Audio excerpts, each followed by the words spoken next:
दोस्तों नमस्ते प्रणाम। तो कैसे हैं आप लोग? आई होप आप सब बहुत अच्छे होंगे। दोस्तों चलिए एक और कहानी हम आपको सुनाते हैं। यह हास्य कहानी है। यह कहानी तेनालीराम की घोषणा इस कहानी का शीर्षक है। तो चलिए सुनाते हैं हम आपको कहानी। इससे पहले कि आप हमारे चैनल को प्लीज सब्सक्राइब कर दें और वीडियो को एक लाइक अवश्य कर दें।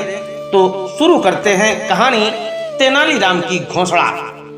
एक बार राजा कृष्णदेव राय से पुरोहित ने कहा, महाराज हमें अपनी प्रजा के साथ सीधे जुड़ना चाहिए। पुरोहित की बात सुनकर सभी दरबारी चौंक पड़े। वे पुरोहित की बात समझ न पाए।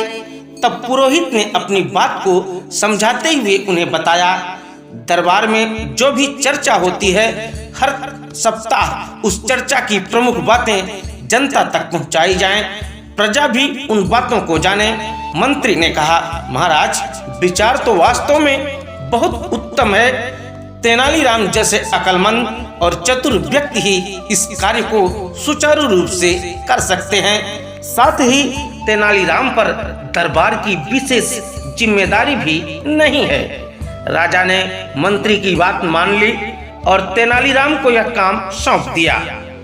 तय किया गया तेनालीराम जनहित और प्रजाहित की सारी बातें जो दरबार में होंगी लिखित रूप से दरोगा को देंगे।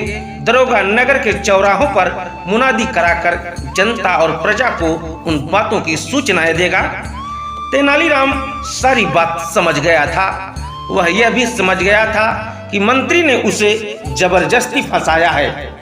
तेनालीराम ने भी अपने मन में एक योजना बनाई। सप्ताह के अंत में उसने मुनादी करने के लिए दरोगा को एक पर्चा थमा दिया। दरोगा ने पर्चा मुनादी वाले को पकड़ाकर कहा, जाओ और मुनादी करा दो। मुनादी वाला सीधा चौराहे पर पहुंचा और ढोल पीट पीट कर मुनादी करते हुए बोला, सुनो सुनो नगर के सारे नागरिकों सुनो, महाराज चाहते हैं कि दरबार में जनहित के लिए जो फैसले किए गए हैं उन्हें सारे नगरवासी जाने। उन्होंने श्रीमान तेनालीराम को यह कठिन काम सौंपा है। हम उन्हीं की आज्ञा से आपको यह समाचार सुना रहे हैं। ध्यान देकर सुनो। महाराज चाहते हैं कि प्रजा और जनता के साथ पूरा न्याय हो, अपराधी को दंड मिले। इस मंगलवार को राज दरबार में इसी बात को लेकर काफी गंभीर चर्चा हुई। महाराज चाहते थे कि पुरानी न्याय व्यवस्था की अच्छी और साफ सुथरी बातें भी इस न्याय प्रणाली में शामिल की जाएं। इस विषय में उन्होंने पुरोहितों से पौराणिक न्याय व्यवस्था के बारे में जानना चाहा, किंतु पुरोहित जी इस बारे में कुछ न बता सके क्योंकि वह दरबार में बैठे ऊँघ रहे थे। उन्हें इस दशा में देखकर राजा कृष्णदेव राय को गुस्सा आ गया। उन्होंने भरे दरबार में पुरोहित जी को फटकारा।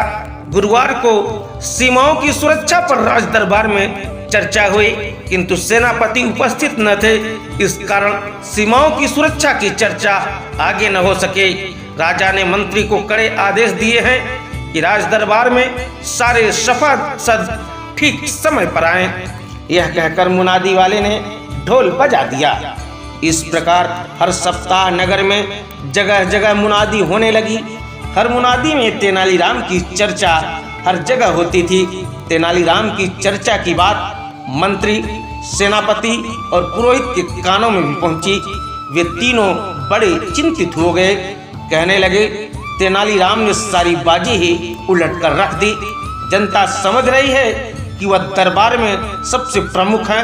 वह जानबूझकर हमें बदनाम कर रहा है।